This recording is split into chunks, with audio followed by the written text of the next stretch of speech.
함께 듣도록 하겠습니다. 오늘은 우리 비전 교회가 이 땅에 태어난 지 3주년이 되는 날입니다. 먼저 하나님께 찬양과 감사를 드립니다. 그리고 함께 섬겨주신 여러 성도님들의 헌신과 눈물의 기도가 있었기에 여기까지 왔다고 자부합니다. 그리고 저희 교회에서 함께 예배드리지는 못하지만 늘 기도해 주시고 또 후원해 주시는 여러 동역자들이 있었기에 우리 교회가 이 땅에 우터 설 수 있게 됐다고 믿습니다. 여러분 정말 수고 많이 하셨습니다. 우리 옆에 분들께 함께 격려하겠습니다. 수고하셨습니다. 수고하셨습니다. 수고하셨습니다. 세상이 참 복잡합니다. 한국도 그렇고 우리가 살아가는 미국도 사건 사고가 정말 끊임없이 일어나는 세상. 과학이 발달하고 좀 더 편리해졌으면 마음까지도 좀 편하면 좋은데 왜 그런지 마음은 늘 걱정이고 근심이고 그렇게 살아가는 우리인 것 같습니다. 어느 사회 집단의 구성원에 대해 여론의 동향을 알아보려는 목적으로 실시하는 통계적 사회조사를 우리는 여론조사라고 이렇게 이야기를 합니다. 여론조사.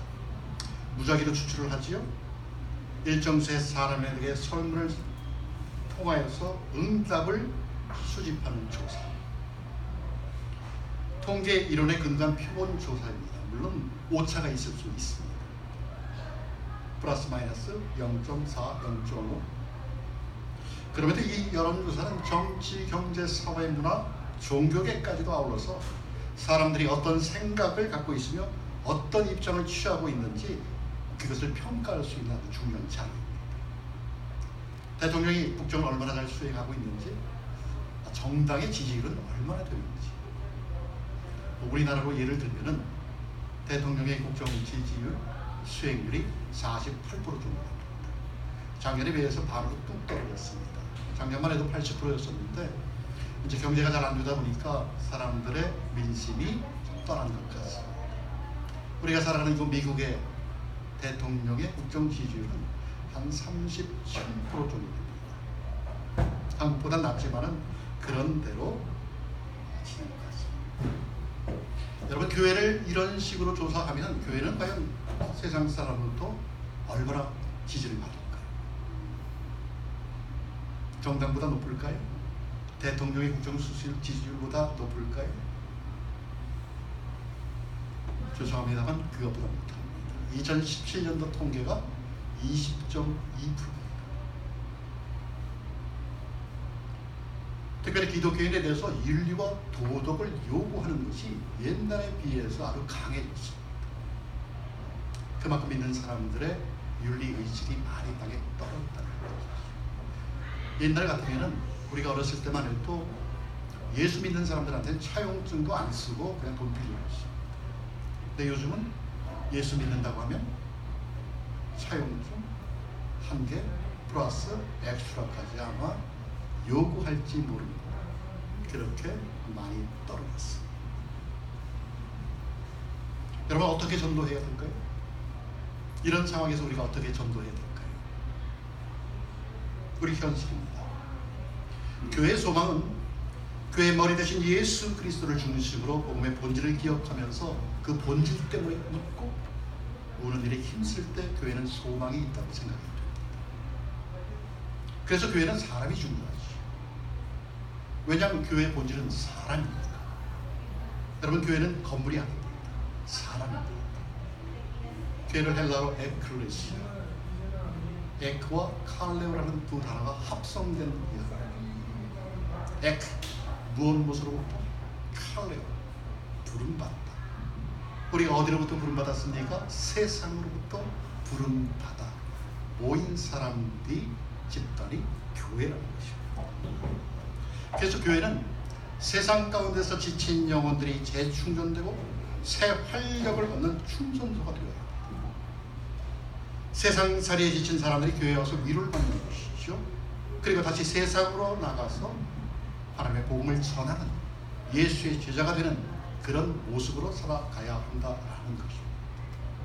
그렇기 위해서 교회는 무엇보다 예수 그리스도의 생명력이 넘치는 교회가 되어야 합니다. 사람의 입맛에 맞는 교회가 아니라 예수 그리스도의 생명이 넘치는 교회. 다른 말로 하면 지친 영혼들이 교회에 와서 예수 믿는 맛을 아는 사람들로 바뀌는 것. 그런 사람들로 가득한 교회가 되는 것. 여러분, 그런 교회가 쉽게 이야기해서 좋은 교회고 건강한 교회. 우리가 살다 보면 대명분 사이에서 선택을 해야 할 때가 있습니다. 신앙생활도 마찬가지죠. 하나님이 기뻐하시는 일과 나 자신이 유익과 편안한 길, 선택의 기로에 설 때가 있습니다. 그래서 어찌 보면 우리가 세상에 살아가면서 예수를 믿는다는 것이 참 쉽지 않게, 왜냐하면 늘 선택 가운데서 갈등이 있습니다. 이것을 선택할까? 저것을 선택할까? 이것을 선택하면 내가 손해인 것 같은데 그럼에도 불구하고 내가 예수를 믿으니까 이렇게 선택해야 된다는 그런 갈림길에서 우리는 늘 고민하고 갈등합니다. 하지만 여러분, 예수를 믿는 것에는 세상에 알 수 없는 고유한 맛이 있어요. 고유한 맛. 세상은 비교할 수 없죠. 우리가 그 맛을 알지 못해서 그렇지, 그 말만 안다고 한다면 우리가 그 십자가를 지고 좁은 길로 그냥 내다 얼마든지 좁은 길을 찬송하면서 기뻐하면서 세상을 살아갈 수 있다라는 것이 예수를 믿는 맛은 아니야. 그것이 신앙생활이죠. 여러분, 우리 비전교회가 이제 3주년을 맞았습니다. 한 영혼을 소중히 여기며 한 영혼의 소중함을 아는, 그래서 사람이 교회인 것을 선포하고 주님께서 주신 비전을 함께 나누는 건강한 교회를 꿈꾸는 교회입니다.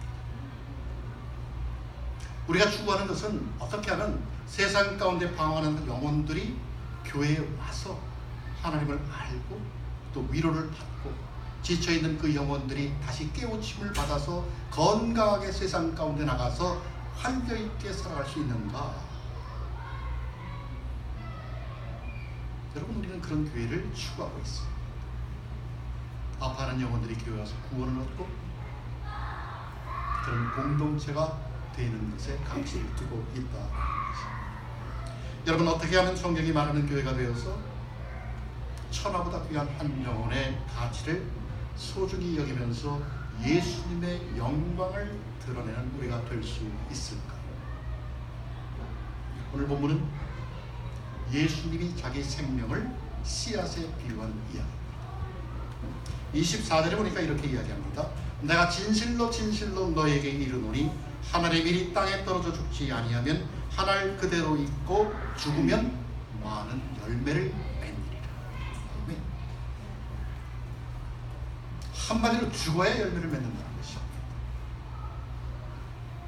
예수님께서 자기 일생을 통한 십자가 죽음이 있어서 부활의 열매를 맺었죠.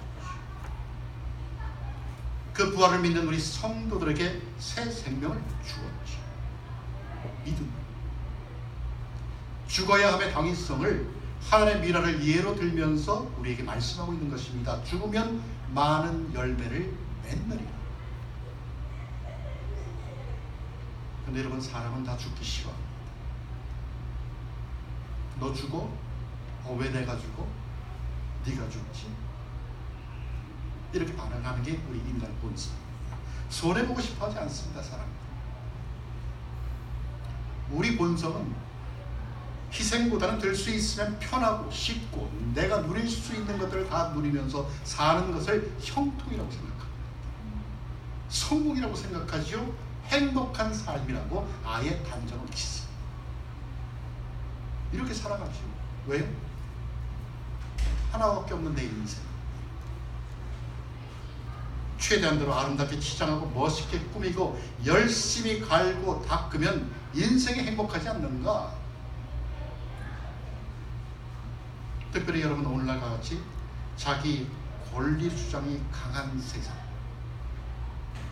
자신의 사생활을 중요시 하는 세상 가운데서 자기 중심적인 삶이 얼마나 보편화되어 있습니까? 절대 진리가 없는 상대 진리만 있는 세상, 그래서 내가 진리인 세상, 내가 진리인 세상. 그러나 그런 사람들의 가장 큰 문제가 무엇입니까? 그것은 그 인생 그대로 끝나버린다는 것입니다. 자기 인생밖에 없는 것이죠. 손해보는 것도 없지만 얻는 것도 없습니다. 희생하는 것도 없지만 열매도 없습니다. 그저 자기 개발과 자기 성취와 자기 욕구 충족, 자기 자신만 있을 뿐 그 이상은 없다는 것이죠. 그래서 그런지 요즘은 여러분, 요즘 세대의 문화는 혼족이 많습니다. 혼족이 무엇인지 아시죠? 밥도 혼자 먹고, 그냥 술도 혼자 먹고, 영화도 혼자 가서 보고, 게임도 혼자 하고, 혼자, 나만. 다른 사람과 분명히 같이 할 수 있는 거 혼자서 해결하는 요즘 세대의 문화를 뜻하는 신조어입니다. 혼족. 사전에도 있습니다. 우리 기독교 안에도 그런 문화가 들어와서 그런지 가난한 신자가 참 많습니다. 혼자서 다 해결하지. 그런데 더 중요한 것은 내가 하나님 그대로의 인생을 계속해서 영원토록 살 수 있으면 좋을 텐데 언젠가는 반드시 그 하나를 반납해야 할 때가 온다는 사실입니다. 마치 한 달란트를 받은 종이 주인에게 게으르고 악한 종이라 질타를 당한 것처럼 자기만을 위해 하나님 그대로의 삶을 사는 것은 결과적으로 어리석은 삶이다 하는 것입니다.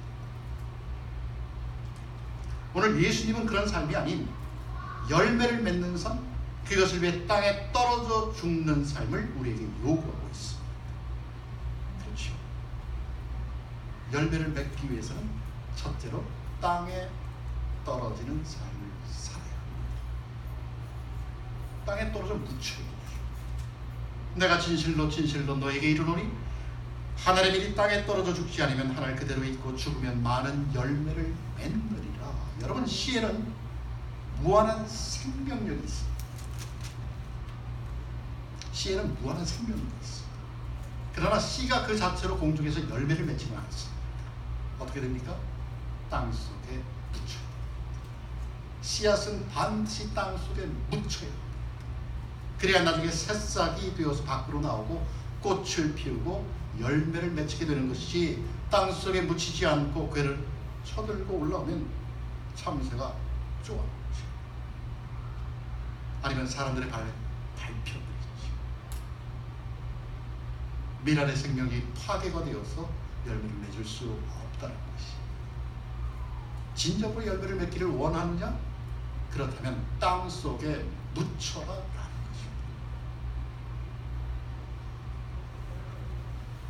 기독교 신앙에서 땅 속에 묻힌다는 이야기는 자기를 부인한다는 겁니다. 자기 부인. 여러분, 예수님께서 말씀하셨죠? 아무든지 나를 따라오려거든 자기를 부인하고 예수님께서 말씀하셨죠. 다시 말하면 땅속에 묻힌다는 것은 자기를 부인하는 것인데, 자기를 부인한다는 것은 자기 생각만이 옳다고 하는 것을 부인한다는 것입니다. 내 생각만이 옳다고 하는 것, 또 내 느낌만이 옳다고 하는 것도 부정하는 것, 부인하는 것. 왜요? 그것이 자신에게는 잘못된 신념일 수 있기 때문에 그렇습니다. 여러분, 신념이 너무 강한 사람은 때로는 하나님의 말씀까지도 자의적으로 해석을 합니다. 하나님의 말씀까지도 자기가 뜻하는 대로 해석을 해버리죠.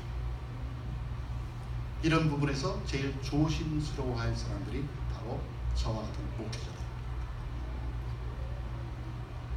말씀을 놓고 자기의 생각을 집어넣어서 설교를 합니다. 그래서 대단히 중요합니다. 대단히 조심스럽습니다.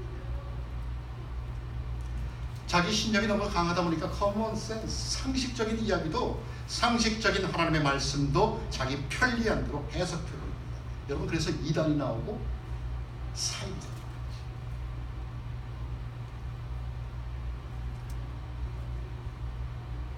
어쩌면 이단이나 사이비가 아니더라도 그런 잘못된 신념을 가진 사람들, 그런 사람들은 세상 사람들처럼 자식에게 교회를 물려주면 안 되는데 그냥 해버려. 교회를 기업처럼 운영하면 안 되는데 그대로 해버려. 자기가 주인인 것이지요. 내 교회인데 자기가 살아있어서. 여러분, 그러면 교회들이 상처받는 것뿐만 아니라 세상 사람들이 교회를 어떻게 생각합니까? 20.2%지. 정당 지지율보다 낮은 신뢰를 가져올 수밖에 없다는 것이죠. 많은 경우에 부부간의 다툼이 일어나는 것은 자존심 때문에 그렇습니다. 자존심. 너 내 자존심 건드렸지? 내가 가만히 있을까? 여러분, 자존심이 무엇입니까? 타인으로부터 존중받고자 하는 마음. 남편으로부터, 아내로부터 존중받고 싶은데 상대가 나에게 그런 생각을 갖고 있지 않으면 자존심이 상해. 여러분, 우리 그런 경우 많이 하고 당해봤죠? 아직 결혼 안 하신 분들은 잘 모르겠지만 부부 생활을 어느 정도 해본 사람들은 그런 상처들을 조금씩 갖고 있습니다. 서로에게 주었죠. 서로의 자존심을 콕콕 찌를 때가 참 많습니다. 나도 모르게.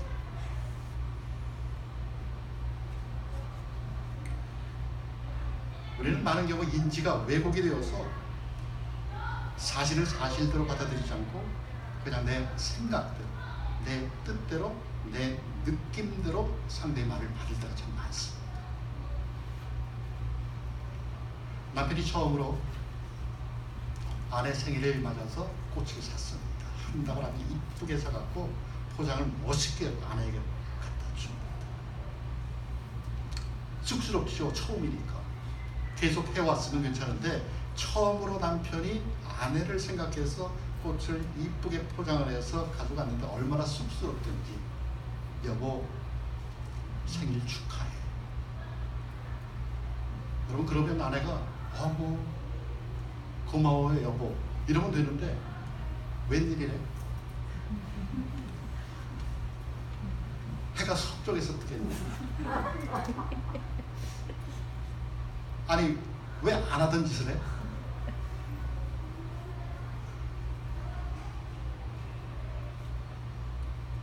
아내가 남편을 위해 넥타이 선물을 샀습니다. 그래서 아내가 또 이쁘게 포장해갖고 남편 퇴근 시간에 맞춰서 아주 저녁상하고 아주 이쁘게 상냥패서 딱 놨어. 여보, 당신 생일이지? 내가 넥타이 하나 샀어. 풀어. 카드가 있는데 카드는 안 보고 선물부터 풀어. 풀어보니까 넥타이가 자기 마음에 좀 안 맞아. 야, 어떻게 이런 넥타이를 샀니? 왜 이렇게 촌스러워?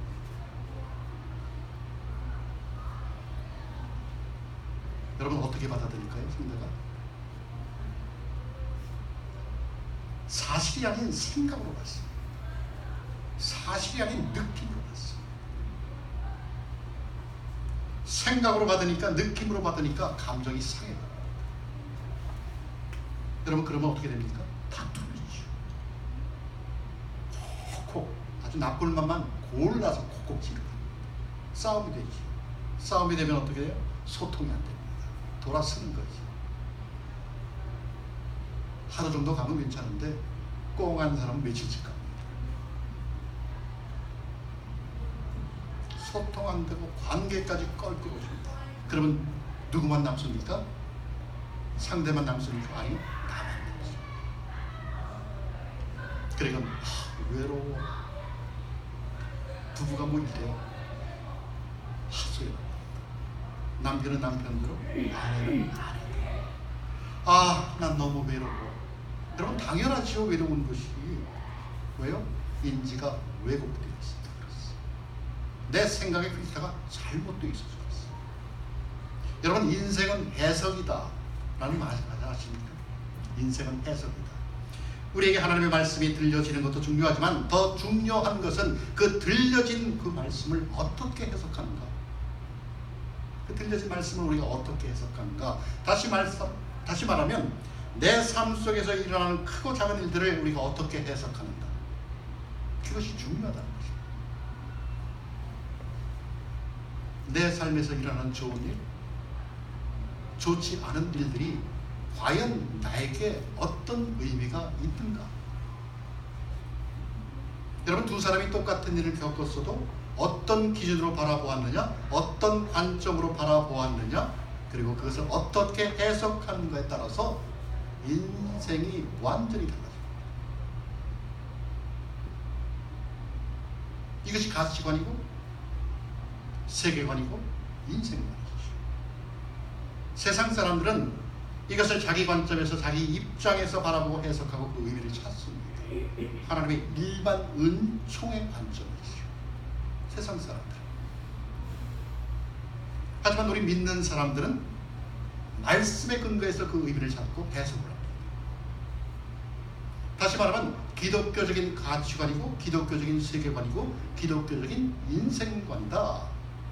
믿는 사람들은 하나님의 특별 은총의 관점에서 모든 삶의 것들을 해석합니다. 특별 은총. 그것을 찾기 위해서 우리가 말씀을 매일매일 묵상하는 겁니다. 매일매일. 왜 안 하면 그냥 일반 은총 가운데 머물 수밖에 없으니까. 그냥 햇빛 쬐는 대로 햇빛 받고, 비 오면 비 맞고, 바람 불면 바람에 흔들립니다. 하지만 우리 믿는 사람들은 그렇지 않죠. 늘 말씀을 묵상하면서 하나님의 뜻을 해석합니다. 그래야 내가 지금 이렇게 살 수 있는 것도 하나님의 은혜라는 영적인 해석이 가능합니다. 여러분, 하나님의 말씀 없이 내 주관으로 내 기본으로 해석이 되면 그게 영적으로 해석이 됩니까? 아니요. 육적인 해석밖에 안 됩니다. 하나님의 말씀 안에 있습니다. 그래야 하나님을 사랑하는 자, 곧 그 이름을 믿는 자들에게는 모든 것이 합력하여 선을 이룬다는 말씀이 내 삶에 적용이 되어서 정말 어떤 형편에서든지 어떤 환경에서든지 나는 좌절하지 않고 절망하지 않는 삶을 살아낼 수 있다라는 것입니다. 여러분, 말씀 속에 나를 묻어야 합니다. 말씀 속에 나를 묻어야 합니다. 내 생각과 느낌을 진리의 말씀 속에 묻어야 합니다. 말씀 속에 깊이 나를 묻으면 그 말씀 속에서 거듭난 새로운 생각의 자아가 나를 감싸주게 됩니다. 내 자아는 없어지는 것이죠. 그래서 여러분, 자기를 부인한다는 것은 먼저 나를 말씀의 땅, 진리의 땅, 그래서 하나님의 뜻과 계획의 땅 속에 묻는 작업을 먼저 해야 한다라는 것이. 그럴 때 이전의 것은 다 지나고 새로운 세계가 우리의 삶 가운데 열리게 된다는 것이죠. 두 번째는 땅 속에 묻혀서 죽어야 합니다. 묻힐 뿐만 아니라 땅 속에 들어가서 죽어야 합니다. 여러분, 대부분의 사람들이 신앙생활을 하면서 나도 신앙의 열매를 좀 저 사람처럼, 아니면 저 장로님처럼, 저 집사님처럼, 권사님처럼 맺었으면 좋겠다고 생각을 합니다. 누구나 다 그렇게 생각을 합니다. 자기가 콕 집어놓은 멘토 아닌 멘토가 있습니다. 나도 저렇게 신앙생활하면 참 좋겠다. 그런데도 자신을 죽이면서까지 열매를 맺기 위해 고군분투하는 사람 그렇게 많지 않습니다. 여러분, 나 자신을 한번 가만히 생각해 보십시오. 될 수 있으면 자신은 안 죽으려고 하고 자신은 안 죽고 열매를 맺을 수 있는 편한 방법을 찾아 신앙생활을 합니다. 하지만 그것은 성경 진리에 반하는 것이죠. 왜냐하면 성경은 반드시 죽어야 열매를 맺는다고 말씀하기 때문에 그렇습니다. 대단히 중요한 진리입니다. 여러분, 땅에 떨어지는 것은 내가 해야 할 일입니다. 하지만 꽃이 피고 열매를 맺는 것은 하나님이 하실 일입니다. 다시 말하면 열매는 걱정하지 말라. 네가 열매까지 걱정하지 말라는 것입니다. 너는 다만 땅에 묻혀 죽으라. 왜요? 열매는 내 소관이 아니기 때문에 그렇습니다. 하나님의 소관이기 때문에 그렇습니다. 나는 그냥 죽기만 하면 된다라는 것입니다. 김치의 법칙이 있습니다. 여러분들 읽어보신 분들 계실 거예요. 우리 한국 사람들이 식탁에서 빼놓을 수 없는 것이 김치입니다. 나이가 들면 조금 김치를 좀 삼가하기도 하지만 그래도 아직까지 한국 사람들에게 김치는 대단히 중요한 반찬입니다. 그런데 그 맛있는 김치가 우리 입속에 들어오기까지는 5번을 죽어야 합니다. 어떻게? 땅속에서 뽑힐 때 죽습니다. 뽑혀서 칼로 배를 가를 때 또 죽습니다. 그 가른 배추를 어떻게 합니까? 소금에 팍 절여요. 배추가 얼마나 힘들어할까? 죽습니다. 소금에 절였는데 그 다음에 뭐 합니까? 매운 고추와 젓갈을 팍 넣어서 버무립니다. 그리고 그 김치가 우리 입안에 들어와서 씹힐 때 죽습니다.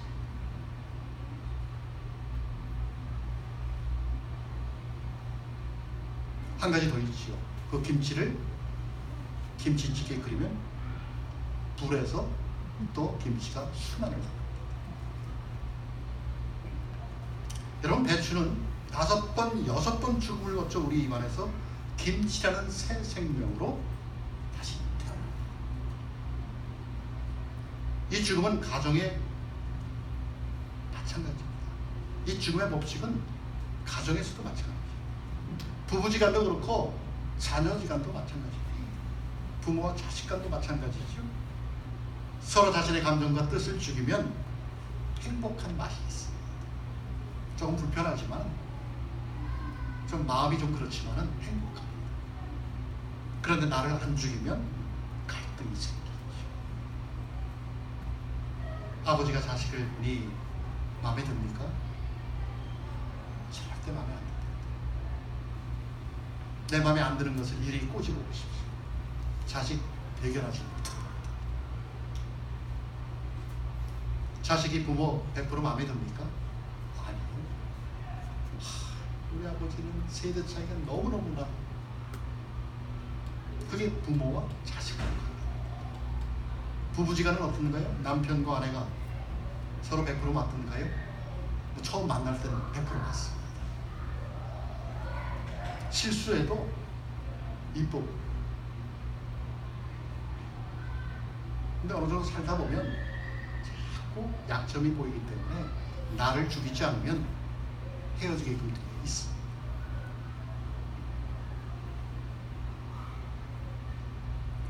서로 자신의 감정과 뜻을 죽이면 행복한 맛이 살아납니다. 그런데 나를 안 죽이면 갈등이 생기고 불화가 생기게 되죠. 그래서 그 상처 때문에 결국에는 모두가 다 죽는 그런 결과를 맺게 됩니다. 모든 인간 관계가 똑같습니다. 내가 죽으면 상대방이 편합니다. 내가 죽으면 상대방이 행복합니다. 그러나 내가 살아있으면 자존심이 살아나고 열등감이 살아나고 교만함이 살아나서 결국은 서로를 찌르고 아픔과 상처를 주게 되어 있습니다. 여러분, 목회도 마찬가지입니다. 이 법칙을 벗어날 수가 없습니다. 목사도 김치처럼 죽어야 행복한 목회를 할 수 있습니다. 변명하고 싶어도, 따지고 싶어도, 그래도 누군가 참을 툭 찌르면 참을 부여잡고 주님 십자가 생각하면서 기도하면, 그래서 그 창을 십자가의 사랑으로 녹여내면 결국 하나님께서 문제를 풀어주신다는 거죠. 아멘. 그래서 사도 바울은 나는 날마다 죽노라, 나는 날마다 죽노라 고백을 하시죠. 여러분, 우리의 영성은 우리의 자아를 얼마만큼 죽이는가, 거기에 있다. 내가 얼마나 죽었는가를 보면 내 신앙의 수준을 가늠할 수 있어. 제가 한 가지 철칙이 있습니다. 절대로 운전할 때 누가 끼어들어와도 누가 잘못을 해도 화를 내지 않는다. 제가 제 마음속에 꽉 붙잡고 지금까지 실천하고 있어요. 왜냐하면 나도 모르는 사이에 나도 실수를 하기 때문에 그렇습니다. 내가 한 것 자체도 모르지.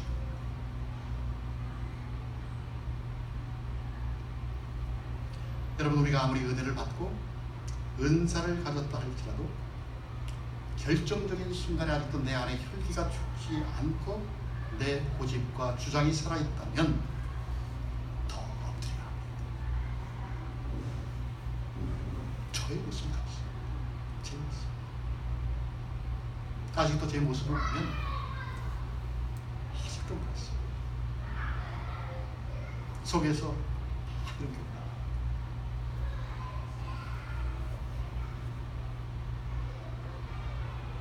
내가 십자가 앞에 온전히 죽지 못하고 내 욕심이 내 뜻이 살아있다는 증거죠. 여러분, 그렇다면 어떻게 살아야 할까요? 25절에 보니까 이렇게 이야기를 합니다.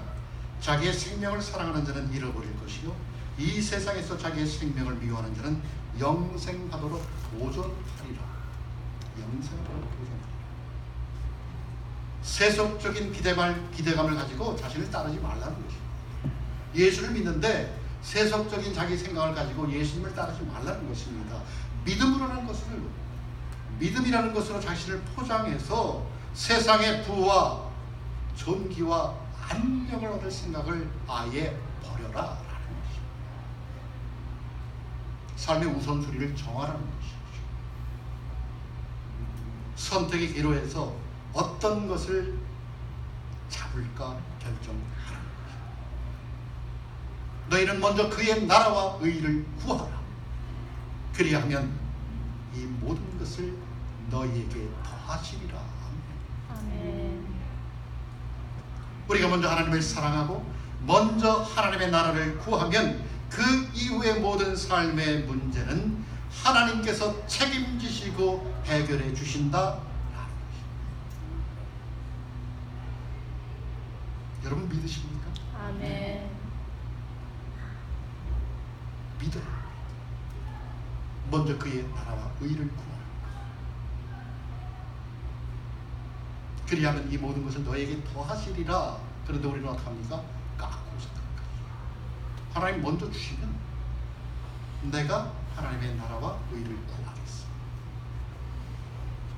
하나님 없이는 안 그렇습니다. 네가 힘들어?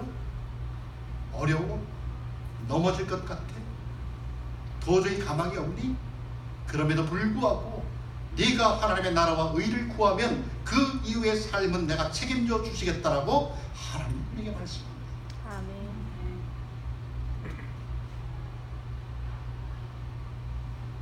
그런데도 우리는 손을 잡는 것입니까? 세상 것 손을 딱 놔야 되는데 세상의 손을 놓지 못합니다. 왜요? 놓으면 금방 죽을 것 같은 그런 생각이 들기 때문에 있어요. 유람선 한 척이 아주 기분 좋게 항해를 하다가 풍랑을 만났어요. 아주 세찬 비바람이 불어오는데 배가 요동을 치죠. 파도가 얼마나 높은지 바닷물이 배 안으로 들어옵니다. 사람들이 갈팡질팡 배가 좌초지경에 이르렀습니다. 선장이 긴급히 구조 요청을 합니다. 그래서 구조센터에서 긴급히 헬기를 보냈습니다. 헬기에서 로프가 내려옵니다. 모두가 그것을 잡지요. 왜요? 배가 넘어지면 물속에 빠져 죽으니까 누구든지 로프를 다 잡았어요. 그런데 안타까운 상황이 벌어졌습니다. 왜냐하면 구조를 기다리는 사람은 11명인데 헬기는 10명밖에 구출을 못합니다. 여러분, 상황을 생각해 보십시오. 11명이 구조를 기다리고 있는데 헬기는 10명밖에 태울 수가 없습니다. 헬기 기장이 사람들에게 부탁을 합니다. 제발 한 명은 밧줄을 놓으십시오. 안 그러면 우리 모두 다 죽습니다. 10명을 살리기 위해서 누구 한 사람 희생할 분 안 계신가요?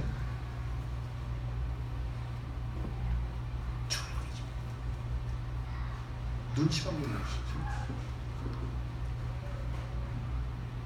그래서 로프를 붙잡고 있던 11명 중에 유일하게 여성 한 분이, 여자 한 분이 나서서 이렇게 말합니다. 나는 평생을 남편과 자식을 위해 희생하면서 살았는데 이왕 이렇게 된 것 이번에 한 번 더 희생하겠습니다. 여러분, 다른 사람들이 어떻게 했을까요? 너무 기쁜 소식이지요. 굿뉴스지요. 복음이지요. 왜요? 내가 사니까. 남자 10명이 여자 1명이 내가 희생하겠습니다 라는 소리를 듣자마자 붙잡고 있던 로프를 놓고 박수를 치기 시작했습니다.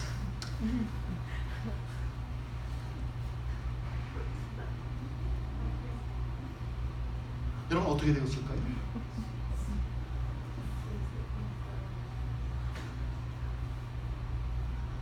희생하겠다고 한 사람은 살았지.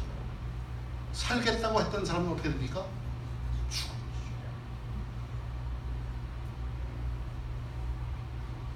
오늘날 많은 사람들이 이렇게 살아갑니다. 자신은 희생하지 않으면서 공짜로 얻으려는 사람, 남의 희생으로 이익을 누리며 살아가는 사람. 어찌 보면 희생하지 않고 이익을 얻을 수만 있다면 괜찮다는 생각이 예수를 믿는 우리 안에도 있지 않은가 두렵습니다. 나는 분명히 예수를 믿고 십자가 사랑을 고백하고 십자가의 헌신까지도, 십자가의 희생까지도 알고 있는데도 불구하고 우리가 세상 살아가면서 나도 이와 같은 마음을 갖고 있지 않는가 대단히 두렵다. 여러분, 우리는 어차피 한 번밖에 없는 인생, 2번 사는 사람 없어요. 자기 인생이 별것인 것처럼 애지중지하고 꾸미고 자랑하고 사랑하지만 결국엔 언젠가는 없어져야 할 하늘의 미랄과도 같은 존재입니다. 그것이 우리 인생이죠. 그렇다면 무엇이 중요할까요? 중요한 것은 그 하늘의 미래 가치, 그 밀 안에 있는 생명의 잠재력, 그 가치와 잠재력, 그 하늘의 미래 가치와 잠재력은 우리가 예수 안에 있을 때,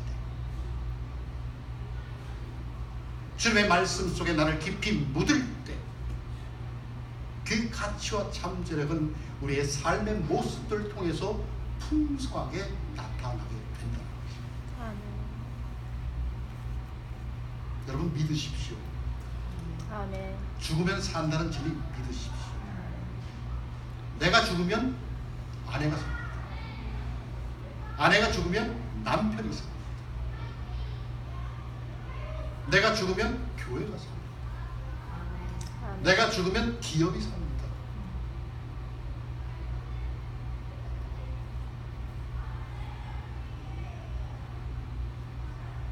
여러분, 그러기 위해 예수님께서 이 땅에 오시는 날입니다. 하늘의 미리 땅에 떨어져 죽으면 많은 열매. 그래서 예수님께서 우리 때문에 십자가에 그 고통 당하시면서 피 흘리심을 당하면서 죽으신 것 아닙니까? 그렇다면 우리도 좀 흉내를 내면서 살아가야죠. 나만의 이익이 아닌 이타적인 삶의 모습을 통해서. 그렇게 하기 힘드니까 나를 말씀 속에 박아넣어서 그 말씀으로 하여금 새로운 나의 자아가 일어날 수 있도록 더욱더 말씀 속에 들어가야 합니다.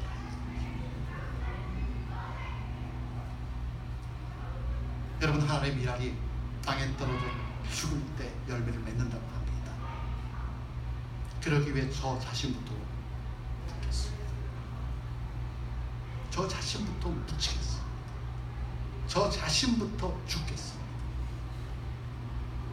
바라기는 여러분도 함께 동참하셔서 한 영혼의 소중함의 가치를 아는, 또 사람이 교회인 것을 아는, 그리고 주님이 주신 비전을 함께 나누어 건강한 교회를 만들어갈 수 있는 역사의 주인공이 되시기를 예수 그리스도 이름으로 축원합니다. 아멘. 우리 함께 기도하겠습니다.